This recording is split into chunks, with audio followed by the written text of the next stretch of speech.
Naglakad na kami. Ay, guys. Naglakad na po kami.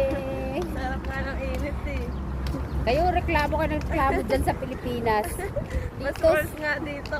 mas worse nga dito eh. Buhay pa rin kami. O, diba? Maganda pa rin kami. Minsan din pala, kailangan natin maglakad ng mainit na makita natin yung kagandahan. Gag. Monggulo siya. Pag nandito kayo sa Middle East, iwan ko lang sa inyong reklamo nyo. Kaya nga mas malala. Be grateful dyan sa Pilipinas na may init. Dito walang kahoy. Mas worse yung init. Direct to the skin. Tingnan mo itong babaeng to. Gag. Direct to your skin.